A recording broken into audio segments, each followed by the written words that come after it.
Bonjour à toutes et à tous, c'est Hermès, j'espère que vous allez bien, j'espère que vous avez apprécié le live d'hier, on s'est fait un peu spammer par des personnes malveillantes qui nous proposaient des rendements infinis, et désolé pour ça, donc on les a ban bien évidemment. Si vous avez loupé le live, on a parlé un petit peu dans la tête d'un trader par rapport à un trade qu'on a pris, qui a été gagné, et éventuellement comment on pouvait se mettre en condition avec un petit paper trading pour pouvoir éventuellement anticiper, encadrer et rationaliser en évitant toute forme de stress sur un trade qu'on peut prendre. Je trouvais ça intéressant. Si vous voulez qu'on y revienne plus en détail, avec grand plaisir de vous accompagner également là-dessus. Dites-le moi en commentaire, why not. On va faire un petit top crypto. J'aimerais aussi parler de quelques actions, puisque on l'a de moins en moins dans le viseur. Le Nasdaq est un petit peu en ordre dispersé, en cette clôture potentielle de vendredi soir. Donc je tourne cette vidéo en fin de journée hier, donc on n'a pas encore les clôtures. On sera vigilant et on les constatera donc demain matin ou à 10h30 ce soir. On va parler de tout ça et éventuellement faire un petit tour sur Spotify, puisque j'ai mis toutes les chroniques d'Hermès, si ça vous intéresse, pour celles et ceux qui les partagent et qui les écoutent tous les dimanches, aussi disponibles sur Divergence. Vous pourrez les retrouver directement sur Spotify. On en parle maintenant. Avant de commencer, je vous invite toujours à rejoindre le Discord des rois du marché. Vous y trouverez à l'intérieur une documentation qui s'appelle la stratégie des 4 rois, mais également toutes les musiques qu'on me demande très régulièrement dans les commentaires YouTube. Donc je vous les ai toutes mises ici. Toutes les musiques des rois, vous les retrouvez sur YouTube. En réalité, ce sont des musiques libres de 3, disponibles directement sur YouTube. Donc n'hésitez pas à les écouter si vous aimez bien. Je sais que certains d'entre vous aiment bien les reproduire, notamment à la guitare également. Dans la documentation stratégie des 4 rois, n'hésitez pas à l'utiliser, vous en imprégner, vous en inspirer pour vous aussi trouver votre propre style d'investissement. C'est complètement gratuit, 18 pages, très facile à lire. On commence tout de suite avec notre ami Bitcoin. On se fait un magnifique hammer bougie de ravalement en daily. On est en train de se faire une shooting star ici de ravalement baissière en daily. Bon, bah finalement, en ordre dispersé également, notre ami Bitcoin. On est travaillé où dans une zone de rechargement de vente logique court terme. Il est normal que des vendeurs à découvert veulent se positionner ici. C'est plutôt positif d'ailleurs, parce que plus on en aura, et plus on pourrait éventuellement les repousser. Est-ce que c'est normal que ça tombe? Bah oui, hein, vous le voyez comme moi ici. On est bien dans une zone de rechargement de vente logique. Je suis passé en horaire. Donc il y a des petites structures en double top en horaire actuellement qui sont en train d'être mis en place. Ok, why not? On va chercher une toute petite poche de liquidité. C'est fait à l'heure où je vous parlais, il y a quelques minutes de cela. Donc on vient de chercher en fait quelques petits stops complètement évidents au niveau de notre Bitcoin. On repousse, donc c'était ici sur les 19 320 $. On a un premier arrêt qui permet en fait de faire un bloqueur. On a d'autres bloqueurs et on va les regarder ensemble, notamment en daily sur Ichimoku Kinkoyo. Les résistances deviennent support, notamment sur Ichimoku Kinkoyo. Et ici un petit trait jaune, les 19 150 $. Qu'est-ce que c'est? C'est une poche de liquidité complètement évidente que vous pouvez retrouver assez facilement directement sur The Kingfisher. Donc il est probable qu'on vienne la chercher pour pouvoir éventuellement repartir à la hausse. Les order books sont relativement fins, les cartes des dots sont relativement fins le week-end. Généralement, on ne retourne pas des marchés le week-end. On fait des continuations haussières pour aller en fait détruire les vendeurs à découvert qu'on ne serait pas allé chercher dans ce magnifique short squeeze, en tout cas une espèce de bear trap ici parfaitement réalisé. On ne veut pas qu'on réintègre. Si on commence à réintégrer en dessous des 19 000 $, c'est pénible.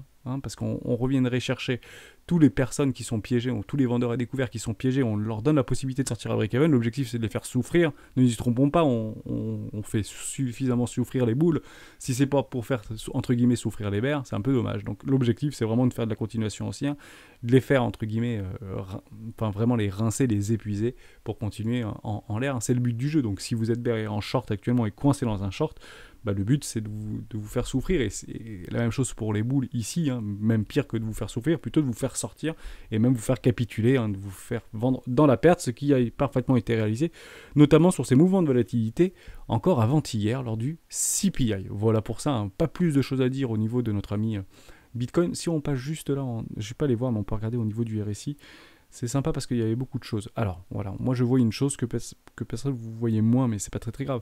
Ici, vous avez en IIT support, on break, faux breakout, on réintègre et on clôture bien ici. Donc, pour le coup, c'est plutôt haussier. Dans l'inconscient, c'est plutôt haussier. Mais vous voyez bien sûr autre chose comme moi. Et ça, c'est en daily et c'est pas très joli parce que on n'est pas sorti de cette résolution. Vous avez un magnifique triangle de compression actuellement sur le RSI. Attendez-vous à des mouvements violents. Si le mouvement violent qu'on a vu ici était le maximum, on est loin du maximum. Parce qu'au moment où on va résoudre en réalité ce triangle de contraction actuellement sur notre RSI en 14 périodes, ce sera violent. Voilà pour vous dire. Donc on est loin de sortir de ce pic de volatilité sur le BVOL 24 par exemple. Donc on peut continuer à aller un peu plus haut, aller chercher quelques vendeurs à découvert et éventuellement aller chercher beaucoup plus bas. Parce que si on résout ce triangle de contraction actuellement sur le RSI en 14 périodes en daily, ça risque de faire mal et on irait chercher très probablement les 18 000 $, voire en dessous. Pareil, si on commence à partir au nord, c'est direction les 21 500 $. why not? On sera extrêmement prudent. Probablement très peu de volatilité, généralement le week-end, quand on a des fortes volatilités en fin de semaine. Le CPI a bien aidé, bien évidemment. Donc il faudra probablement pas s'attendre à beaucoup de volatilité ce week-end. Et s'il y en a, c'est plutôt continuation haussière. Voilà, juste pour vous dire, puisque c'est généralement comme ça que ça se passe, on continuera à faire, entre guillemets, souffrir ces vendeurs à découvert, puisqu'il n'y a pas tant de boules. Hein. Très peu, en réalité, ont acheté cette bougie-là. C'était très très difficile, à partir du principe qu'il y a très peu de retail qui ont acheté en longue x50, x100 là-dedans. C'est pas vrai. Et ceux qui commencent à les acheter, on commence déjà à les sortir. Hein. Vous le voyez ici.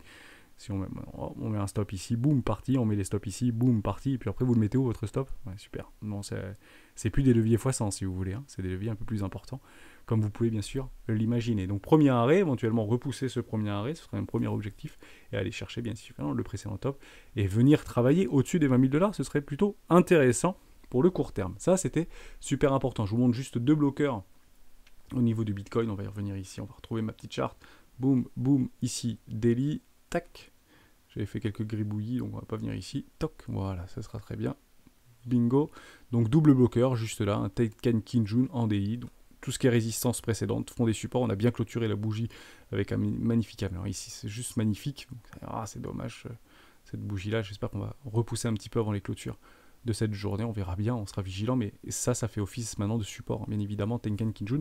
Objectif, c'est quoi? D'aller chercher le précédent nuage, 20 850 $. Why not, hein, c'est pas mal. Et puis on viendrait chercher les derniers, entre guillemets, lots qui sont juste ici. Donc ce grand plan de Kinjun fera office également de résistance. Donc on peut venir chercher tous les lots. Et pourquoi pas, malheureusement, peut-être aller chercher un peu plus bas. On a une zone de rechargement de vente logique ici, vers les 21 500 $.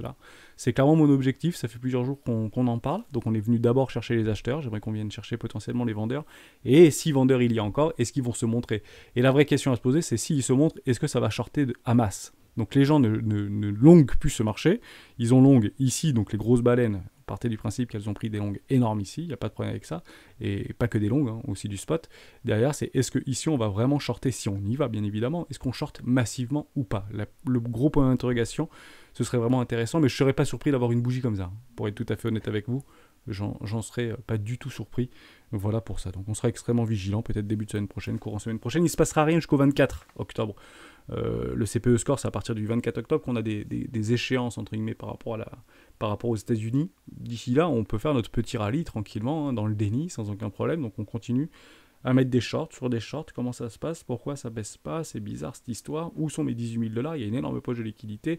On se retrouve ici, et pourquoi pas une jolie news pour boum, un tout cassé par le haut, et retrouver notre haut de range, 25 000 $. Ça, c'était côté Bitcoin. Côté order flow, très rapidement, est-ce qu'on peut regarder des petites choses intéressantes? Passer en une heure ici. On n'a pas beaucoup liquidé en réalité, c'est pas si énorme que ça. Peut-être, je sais pas, il n'y a pas eu peut-être 1 milliard là-dedans qui ont été liquidés, c'est pas tant que ça. On a comme des open interest qui sont extrêmement forts. On a un ratio long short qui commence à se déprécier. C'est plutôt positif, mais c'est toujours la même chose. On a vraiment l'impression d'être un petit peu en déni là-dedans. Pourquoi? Parce qu'en fait, ça fait un peu le contraire de ce qu'on voudrait voir. À chaque fois qu'on est vraiment dans les shorters, ça se dégrade, le prix se dégrade, et quand on est à fond dans les longues, le prix explose à la hausse. Donc bon, sait-on jamais. Est-ce qu'on a peut-être des problèmes au niveau de nos datas? Je ne sais pas, la question reste ouverte. Donc au pire, l'objectif, c'est pas, en les regardant, ces datas, c'est de retrouver en fait des fractales. Si ça se reproduit dans le temps, on peut éventuellement les jouer, même si c'est le contraire de ce que l'on voit par rapport à notre psychologie. C'est toujours difficile de penser à contre-courant, vous pouvez bien sûr l'imaginer. Mais bon, je suis plutôt en faveur d'une continuation haussière, donc éventuellement de reprendre vraiment un ratio long short complètement déprécié, puis on verra bien si ça fait quelque chose comme ça et qu'on continue à monter. Est-ce qu'on aura en face ce fameux breakout et cette résolution? Et si résolution il y a, elle sera très probablement violente, et on sera bien sûr là pour le voir et pour en discuter ensemble. On parle de quelques petites actions. J'aimerais qu'on en parle de quelques petites actions. Toujours intéressant. On est de toute manière en ordre dispersé actuellement sur le Nasdaq et sur S&P 500. Je vais repasser ici en daily. On a eu cette magnifique bougie de ravalement. On peut en parler extrêmement rapidement. Premier arrêt et un 0,618 du précédent mouvement par rapport au crack Covid. On était dans une zone de take profit. Take profit de qui? De vendeurs à découvert. Donc pour le coup, il y en a beaucoup qui sont sortis et sont sortis de leur short. Et très peu, je pense, on longue ce marché, en tout cas, on longue l'indice. On est en train de retrouver une forme de neutralité, donc honnêtement, on ne peut pas prendre de décision par rapport à ça. C'est pas possible, il faut juste attendre une construction. Si vous achetez maintenant, en fait, vous achetez rien, tout simplement. une croyance peut-être, mais pour l'instant on a une confirmation, donc il faudra vraiment attendre de la construction. Donc oui, vous avez raison, on ne veut pas retrouver, en fait reclôturer en dessous des 10 400 points, ça c'est une première chose, je suis assez d'accord avec vous. D'ailleurs, on pourrait éventuellement essayer de construire quelque chose dans ce sens-là. Encore une fois, jusqu'au 24, il ne se passera rien, donc on a du temps pour construire et pour ranger, éventuellement piéger encore peut-être des vendeurs à découvert sur l'indice, et ça, ce sera en fait peut-être un signal très intéressant, l'acceptation au-dessus des 11 200 points, et pour le coup, on pourrait potentiellement passer boule et éventuellement essayer d'aller retravailler un nouveau rallye. C'est l'identique en réalité sur notre ami S&P 500. Là, vous avez les graphiques avec le premier arrêt, c'est exactement la même chose. On travaille, on l'avait partagé en Discord, on accepte au-dessus des 3800 points, 3800 points, si elle est là, on la laisse d'ailleurs, ça c'était chirurgical, on a pingé dessus, donc on ne veut pas une deuxième chose, mais même si ça fait un truc comme ça, qu'on peut éventuellement redégrader et un peu dans le déni, et puis accepter au-dessus des 3800 points, pour éventuellement avoir un petit rallye hivernal, why not, hein, juste avant Noël, ça peut être sympa, hein, on peut prendre une trentaine de bougies en délit, sans aucun problème par rapport à ça. Donc ça me permet en fait d'avoir une transition, et surtout pour vous dire, ne vous jetez pas tout de suite sur des actions, même si on en parle, c'est toujours intéressant. Moi je suis clairement dans l'attente de plein d'actions, hein. On peut prendre par exemple celle-ci, Adobe, ça fait longtemps que je la regarde, malheureusement j'ai jamais eu l'occasion de re-rentrer dedans depuis très très longtemps. Vous voyez, hein, vous mettez votre Fibo, et essayez de trouver la zone de rechargement d'achat, hein, depuis les années 2008. Hein. Donc en réalité, ça a été très difficile. Vous voyez, c'est jamais, jamais, jamais, jamais, jamais. C'est difficile. Hein. Donc on voulait vous dire, on avait fait ce travail-là, je ne sais plus c'était quand, je crois que c'était samedi dernier, où on avait fait une vidéo sur est-ce que c'est plus intéressant de mettre en une seule fois un capital investissement sur un indice, ou est-ce que c'est plus intéressant de faire de dollar cost average, ou est-ce que c'est plus intéressant d'aller chercher des creux. Et en réalité, le plus rentable sur les indices, c'est vous prenez 10 000 balles, ou un capital investissement, enfin si c'est 10 000 ou 1000 ou 100 000, hein, peu importe, vous les mettez d'un coup sur les indices et c'est plus rentable. C'est toujours très rigolo d'avoir fait cet exercice-là. Donc c'est propre aux indices. Donc toujours difficile en réalité d'attendre des zones de rechargement d'achat. Pourquoi ? Parce que si vous aviez acheté 5 ans avant, vous serez nettement en bénéfice, même si ça revient sur un 0,618, vous imaginez bien. Vous avez encore fait 127, à quel moment vous êtes inquiété en fait, hein, vous prenez les big boys, vous prenez les Goldman Sachs, vous prenez les JP Morgan, vous prenez les BlackRock, enfin les mecs qui sont là depuis bien plus longtemps que ma naissance très probablement. Donc ils sont pas inquiétés, hein, sur les indices. Hein. Tout simplement, ou sur des actions. Donc là, ça commence à être intéressant. Moi, en tout cas, ça m'intéresse au niveau d'Adobe. On arrive sur un 618, je ne l'achète pas parce que j'ai aucune confirmation sur Nasdaq, sur Wall Street, donc quitte à l'acheter un peu plus cher, mais ça peut encore se dégrader. Hein. Actuellement, il y a une guerre qui est en train de se mettre en place avec la Chine par rapport aux semi-conducteurs, donc on prend vraiment du recul et on sera patient par rapport à ça, mais ça peut continuer à dégrader. J'attendrai bien évidemment une structure sur ce type de choses. Idem pour d'autres... Enfin, donc non, j'étais pas allé sur AMD, donc complètement différent, mais vous avez compris l'idée, parce que je pense en même temps à AMD et Intel, c'est exactement la même chose. Intel, j'attends les structures, AMD, j'attends les structures, c'est deux grosses boîtes américaines, donc semi-conducteurs, etc. Adobe, vous avez compris, c'est plutôt pour graphique, etc., graphisme. Mais je pense que ça va continuer à s'apprécier dans le temps. Hein. Si on commence à rentrer dans le métavers, dans le Web.3, etc., à partir du principe qu'Adobe aura probablement son rôle à jouer aussi dans cet univers-là, hein. J'en suis... pleinement convaincu, bien évidemment. Donc voilà, des actions toujours très intéressantes, 10 heures toujours sur ces supports, actuellement ça fait strictement rien. Bon, on attend, et toujours intéressant. Si vous voulez investir dans 10 heures, faites-le à moins 50%, ça tombe bien, on est à moins 65. J'attendrai une structure, mais je pense que je prendrai peut-être une position, j'aime bien 10 heures, je l'utilise au quotidien, je trouve ça plutôt sympa. Pareil pour PayPal, j'ai eu un pending exécution qui a été pris sur un investissement à $80, j'avais dit que je le prendrais. Je prends quoi ? Le roi de pique. Donc il n'y a pas de problème avec ça, vous aviez un petit W weekly juste ici, donc il n'est pas très très joli, mais on peut éventuellement, certains le confirmeront pour le coup, mais moi j'aime bien les confirmer aussi, même en 3 bougies, je les confirme. En réalité, donc 4 bougies ici, clôture, j'attends le roi de pique, je l'ai pris juste là, boum, $80, ça rebondit, pour moi c'est ok. Au niveau de PayPal, je suis très content d'être dans cette action, ça fait très très longtemps que je voulais en acheter, et c'est toujours intéressant parce qu'il y a beaucoup de FUD sur PayPal, les fameux 2500 balles, etc. Est-ce qu'ils peuvent prendre votre argent ? Gros point d'interrogation. Ça décroche pas, hein, ça va pas chercher les enfers. Donc si ça vient chercher un 618 pour potentiellement un investissement 2, et après j'attendrai une magnifique structure en W weekly, PayPal, crypto-friendly. Donc ne le jetons pas à la poubelle trop vite, hein, évidemment. Donc vous en avez d'autres comme ça. Alors, je vous laisserai potentiellement les regarder, elles sont ici. C'est en rouge, c'est clairement celle que j'attends. PayPal est rentré dans les en cours, évidemment. On parle de 3 petites crypto actives, vous voulez qu'on en parle, comme ça on fait pas une vidéo trop longue. VeChain. Avec plaisir, c'est Crypto One qui voulait qu'on en parle de VeChain. VeChain, il y a pas mal de petites annonces qui sont plutôt sympas, qui sont en train de tourner actuellement. Donc investissement, investissement 2, j'attends pour un investissement 3, je le prendrai probablement pas puisqu'il sera vraiment loin en réalité mon W Weekly.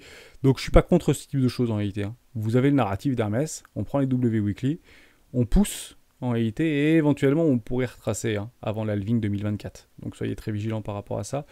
Donc j'hésite, j'attends, je serai probablement à break-even. Je l'ai pris un peu haut celui-ci, mais toujours dans une zone de rechargement d'achat.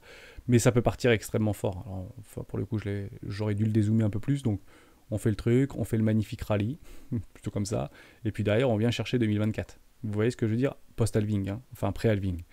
C'est un petit peu mon narratif que j'ai sur pas mal de crypto-actifs, en tout cas sur mes positions, mais vous avez tout qui est dans le vert actuellement sur VeChain. Donc on en avait parlé, hein, retrouvez-le directement sur la table des rois juste ici. Vous allez dans les crypto-actifs au niveau des fiches, vous pouvez retrouver ici VeChain, on va le refaire ensemble. Magnifique travail, hein, toujours de Komakino, Pango et Géo. Vet, ça vient pas? Coucou Vet. Non, je l'ai pas Vet. Mince. Coucou. On va essayer Vet. Indicateur non valide. Bon, celui-là il marche pas. Je peux le retrouver là-dedans? Ah non, mais c'est peut-être mes fiches à moi, pardon. Comment je fais là-dedans? Je sais plus. Si, je crois que c'est ça. Portefeuille. Oui, c'est bien en fiche qu'il faut aller. Ah bah voilà. Bah si, j'y étais. C'est moi qui suis trop rapide, excusez-moi. On en avait parlé le 3 septembre. Dernier VeChain, on en a parlé aussi en août. Ouais, tous les mois on en parle en réalité de VeChain, donc vous pouvez éventuellement y faire un petit tour. Mais aucun problème avec moi, hein. Absurdité d'enfoncement de survente ici, on a notre magnifique cross en weekly, hein. Je suis bien en weekly, des W dans des W, c'est complètement confirmé pour moi, les plus patients attendront ce type de choses, mais honnêtement on aura structuré aussi un W weekly sur le prix très probablement, on a un OBV complètement croissant, des volumes à plat, pour le coup, bah, ça peut continuer à ranger si vous voulez, hein. Même se déprécier, pour le coup ça ne me dérangerait pas, mais voilà, à peu près le narratif, si vous y croyez dans le fondamental, etc. Mais ça ferait clairement partie d'un, si vous voulez, un top 20 crypto prêt à exploser. Voilà, c'est dans cette catégorie-là que je le mettrais. On fait du Solana, on voulait qu'on en reparle, ça fait longtemps qu'on n'en a pas parlé, même truc hein, au niveau de la table des rois. Pas de problème avec ça. Solana investissement, investissement 2, investissement 3, investissement 4, on l'attend en pending exécution, il y a beaucoup de feuilles sur Solana, et ça c'est juste génial en réalité. Vous avez des feuilles sur Solana, ça se fait hacker toutes les 5 minutes, ils arrêtent la blockchain, c'est quand même incroyable l'histoire, pas qu'une fois, 2 fois, 3 fois, 4 fois, et puis pourquoi pas 5 fois, voire 10 fois, mais ça tient. Voilà, donc il y a des baleines en réalité qui rachètent tout. Vous pouvez faire ce que vous voulez, je dis pas que ça va tenir, je dis juste que si vous achetez là, vous achetez comme des baleines en fait, vous êtes des baleines à acheter sur ces niveaux-là. Parce qu'il y en a qui le font. Partez du principe qu'il n'y avait pas de baleine, il n'y avait pas d'intérêt pour ce projet sur ces niveaux de prix, il serait plutôt ici le truc. Hein. Ok.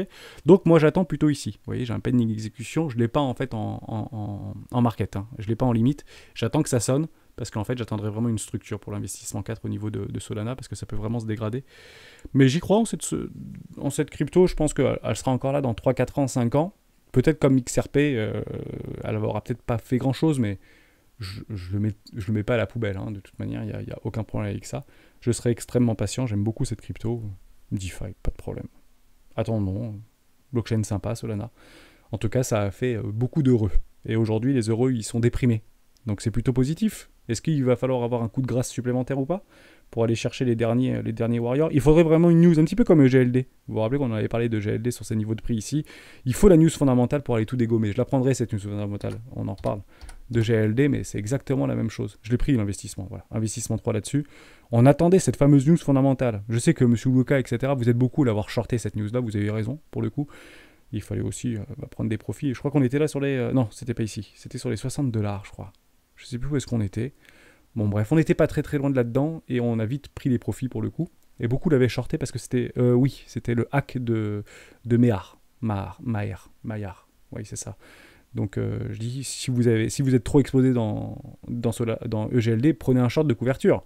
Au prix, vous mettez un stop un peu serré, vous le faites prendre, mais on verra bien si c'est mal pris. Bon, bah finalement, ça a été l'occasion d'aller chercher en réalité une poche de liquidité ici. Peut-être que Solana sera à peu près pareil. Actuellement, ça tient. Et puis derrière, en attendant, il y a une magnifique structurée. C'est ce que j'attendrai sur Solana. Voilà. J'ai pris là sur EGLD, c'est purement arbitraire, parce que il n'y avait pas de problème, quoi. Hein, c'était juste un petit panic sell. Donc on tient sur les supports, mais pour moi, on est largement sous-évalué. On peut prendre une courbe de régression. Voilà, Solana, EGLD, pardon, je fourche, ça vaudrait dans un environnement haussier pour le coup, parce que historiquement haussier, ça vaut à peu près 175 $, quoi. Voilà, 175 $, c'est pas mal, pour le coup. Donc beaucoup de personnes achèteront à partir de ces prix-là pour information. Hein. Ne se trompons pas, personne ne veut acheter là, et quand ça va commencer à faire un truc comme ça, c'est l'avenir, c'est génial, c'est maintenant. Et là, on arrivera, vous vous rappelez, de la ligne 2024, avec le crack Covid ou crack récessionniste. Il sera là, votre crack récessionniste. Hein. Le crack récessionniste, il n'est pas là. Le crack récessionniste, il n'est pas là. Le crack récessionniste, il est là. On va la bouffer, la news du deuxième quarter ou troisième quarter 2023. Hein. Bah, elle est là, hein, la news, en réalité. Hein. Donc c'est achète en hiver. Bonjour, on est en hiver, là, on y approche. Hein. Achète en hiver. Donc on pose des bottoms en hiver. Les jolis rallyes. Et au printemps, et après, c'est ciao bambino, hein. Ok. Donc on vend l'été, été 2023. À récession, halving, l'année d'après. Pas de problème. Vous voyez qu'on on a des investissements à prendre hein, sur ce potentiel rebond. Je peux complètement me gourer, hein, ça peut faire complètement ça. Hein. Mais je pense que ça fera plus ça que ça, personnellement. Je pense qu'on va faire plus de 100% qu'un moins 50% supplémentaire. Voilà pour ça, j'ai fait à peu près le tour de tout ce que je voulais vous dire. Il n'y a pas de problème avec ça. Si Rodolphe voulait qu'on parle de ZCX, je ne connais pas. Ah oui, je ne connais pas. Donc Qcoin, Yobi, Getio, on peut aller voir sur Getio. Ok, c'est très, j'imagine que c'est extrêmement récent, donc pas de problème avec ça. Je pense qu'on a un OBV relativement décroissant, beaucoup de volume acheteur, donc c'est plutôt positif de voir ça. On est dans un enfoncement d'absurdité de survente actuellement. On peut regarder un petit peu ce que c'est. Ouais, il y a eu quand même une perte de capitaux ici, c'est revenu, donc peut-être que quelqu'un sait quelque chose. On est peut-être sur des bottoms de marché. Bonne question. Est-ce que c'est encore en vie ce truc? Je pense que c'est pas une très grosse cap pour le coup, mais ça se dégrade vachement. Hein. Bon après c'est toujours pareil. Où est-ce que j'achète? J'achète ici, parce que en fait que vous achetiez ici, ici, ici, ici, ici, ici, à chaque fois vous allez avoir la même réflexion. C'est le plus bas, c'est le plus bas, c'est le plus bas, c'est le plus bas, c'est le plus bas, c'est le plus bas, c'est le plus bas et jusqu'à 0 en réalité. Hein. Donc un truc qui a perdu beaucoup, hein, de 7 $, c'est incroyable, à 10 centimes de dollars, bah dites-vous que même à 10 centimes de dollars, ça peut se retrouver à 5 centimes de dollars. Et ça peut reperdre encore entre 50 et 70%, voire 90% de sa valorisation. Ça le fait tout le temps. Donc qu'est-ce qu'on attend? On attend des vrais volumes acheteurs. On attend des vraies news. On attend des vraies structures de retournement et un bull run. Sinon, malheureusement, dommage. Si tu crois à fond, je parle à toi, Rodolphe, si tu crois au fond à cette crypto, et peut-être que c'est une super crypto, hein, pour le coup, on peut regarder ZCX, je connais pas, hein, Unizen, 119 de market cap si complètement dilué, donc toute petite cap, 1 milliard de tokens, ok, on ne sait pas combien c'est dilué, mais à mon avis c'est pas beaucoup dilué. Bon, c'est parti dans les... C'est parti quoi. Hein. C'est quoi? Un système, cross-chain, une application. Truc de trading en fait, pour avoir des informations sur du trading, pour l'écosystème des traders, ok. Un accès à plein de trucs de trading, etc. Ok, pas de problème, même peut-être un index, je sais pas. Mais malheureusement, c'est mauvais timing, quoi. C'est vraiment dommage. On donne la possibilité, même sur les early, de pouvoir sortir avec un 110%, donc plutôt sympa. On attend toujours la même chose. C'est très intéressant ce qu'on voit. Et on finit la vidéo là-dessus. Je vous le dis tout le temps, et je vous le dis très souvent, quand vous êtes hypé par un projet, vous n'êtes pas pré-ICO, ou vous avez participé à l'ICO, ok, moi je ne le fais pas. J'attends que ça perde à peu près 50% de sa valo. Donc derrière, c'est listé à 3 $. Mais peut-être que les early l'ont acheté à 1 $. Vous comprenez ce que je veux dire? Mais c'est pas grave, c'est listé à 3 $. Ben moi je suis prêt à en acheter peut-être à 1,50 $ ou 1 $. Boum, le truc qui descend jusqu'à quasiment 1 $. Donc peut-être qu'il y avait les grosses baleines qui étaient à peu près à 1 $ ici. Hein. Ok, ceux qui ont acheté vraiment les tokens et qui ont l'argent pour pouvoir repousser ce prix. Bon, quand vous commencez à perdre 50-60% de votre valorisation, vous n'avez plus envie d'acheter. D'ailleurs, on n'a même pas les structures et on pousse très fort le prix. Donc, si tu as acheté là à l'aveugle investissement, tu es sorti très largement avec un 110%. Tu vois ce que je veux dire? Et après, derrière, tu attends des nouvelles structures. Éventuellement, tu en avais mis une ici de structure, tu aurais pu potentiellement, alors je ne sais pas si elle est en weekly, hein, pour le coup, et on n'avait pas encore craqué au niveau de Bitcoin, etc. Est-ce qu'on remet les investissements ici? Je te dirais, c'est dommage. Pourquoi? Parce que même si tu es dans une zone de rechargement d'achat, c'est qu'en fait tu mets ton investissement au-dessus de ton prix d'investissement, hein. Ce qui est un peu dommage, alors que le cycle n'était pas terminé. Ok? Il faut vraiment attendre un cycle et remettre des profits, soit dans un suivi de tendance, soit lorsque le cycle est terminé. Donc on est passé dans une correction sévère et on retourne dans un bull run. Généralement ça prend plusieurs années, on est d'accord. Mais imaginons qu'on remet les profits ici, malheureusement, hop, ça dégomme. D'accord? Donc actuellement, tu as juste perdu ton investissement 1. Et on ne rajoute pas tant qu'il n'y a pas de magnifique structure. Mais peut-être que ce truc peut repartir à 1 $, je ne sais pas. Hein. J'en ai pas la moindre idée. Mais actuellement, ça se déprécie un petit peu. Il faut regarder si oui ou non c'est shorté sur Getio, sur KuCoin, etc. S'il y a des contrats futurs et c'est shorté à max. Et ça peut faire clairement du néblio, ce genre de truc. Ça peut partir très très fort. Mais je le vois pas du tout sur les graphiques et pour moi, j'achète pas ça. En fait, je mets en stand-by. Très clairement. Même si on essaye de faire des trucs. On a fait un joli pump là. On va regarder à peu près de combien ça a pumpé. Mais le problème, c'est que ça s'est tellement déprécié. Vous voyez que voilà, ça a fait 500%, c'est incroyable. Oui, mais 500%, si tu l'as acheté à 1 $, ça peut faire. T'imagines le montant que ça doit faire? Et ça peut. Le pire, c'est que ça peut le faire. Hein. Voilà, faut que ça fasse du x40 pour revenir à break-even. C'est dur. Hein. Et malheureusement, sur des petits projets qui n'ont pas d'historique, et c'est là où moi je mets des gros points d'interrogation quand je commence à m'aventurer dans des projets qui ont très peu d'historique. Je prends Illuvion par exemple, ça n'a pas d'historique et je me suis mis dedans et puis ça fait sourire, mais j'ai perdu je crois 94% de mon investissement là-dedans. Et j'y crois, donc j'attends des vraies structures pour pouvoir remettre dedans, et pas des petites. Et j'attends aussi le bull run, mais ça c'est vraiment dommage de devoir attendre un 40%. Et on est tenté de DCA là-dedans. Voilà, la méthode. En fait, je hold le perdant, je DCA dans ma perte. Mais ce que tu sais pas, c'est si tu avais décidé d'investir 1000 euros là-dedans, 1000 euros là-dedans, bah ton DCA, soit tu le découpes en 20, soit tu le découpes en 100, tu peux mettre 10 balles par 10 balles par 10 balles. Hein, je dis pas du tout le contraire. Mais à un moment donné, tu vas arriver sur un prix lycée moyen, je suis parfaitement d'accord avec toi, mais après, tu es bloqué. Et tu as bloqué du capital sans entendre des structures. Et ça peut être dangereux, en réalité, de bloquer du capital inutilement sur des tokens qui sont peut-être menés à mourir. Je ne dis pas qu'il va mourir, hein, ce truc, je ne le connais pas, et peut-être que c'est un super fondamental. Mais en tout cas, malheureusement, c'est plutôt baissier. Et il y en a plein qui feront ça. Hein. Je vais être tout à fait honnête avec vous, je pense que 90% de nos cryptoactifs dans les 7 prochaines années vont ressembler à ça. Je vais aller encore plus loin, je pense que 97% de nos cryptoactifs en portefeuille actuellement vont ressembler à ça dans les 7 prochaines années. Il va falloir prendre des profits relativement rapidement. Le seul qui potentiellement ne devrait pas ressembler à ça, c'est Bitcoin et Ethereum. Voilà. Après, tous les autres, c'est mon point d'interrogation. Peut-être Basic à son token, j'aime bien. Peut-être Atom Cosmos, peut-être du Solana, peut-être du Avax, peut-être du EGLD, je sais pas. Mais soyez très prudents par rapport à ça. Mais ça ne veut pas dire qu'il n'aura pas sa chance. Voilà, tout simplement. Mais je passe mon chemin, bien évidemment. C'est un peu facile à dire quand on ne connaît pas les trucs. Et pour le coup, ce qui pourrait peut-être te sauver, c'est de savoir si ça va être listé sur Bittrex, sur Bitfinex ou sur Binance. Parce que là, on le voit. Ça aussi, j'aime pas trop personnellement. Pourquoi j'aime pas trop? Parce que quand c'est pas listé sur des gros exchanges, donc KuCoin c'est quand même un gros exchange, Getio c'est quand même des gros exchanges. Je dis pas le contraire, mais la porte d'entrée est quand même plus light, si tu veux, que Binance. Binance, il faut que tu payes un gros droit d'entrée, il faut de la liquidité et une vraie communauté derrière. Parce qu'il faut du volume. C'est comme ça qu'ils gagnent leur vie. Hein. Il n'est pas devenu milliardaire pour rien, notre ami CZ.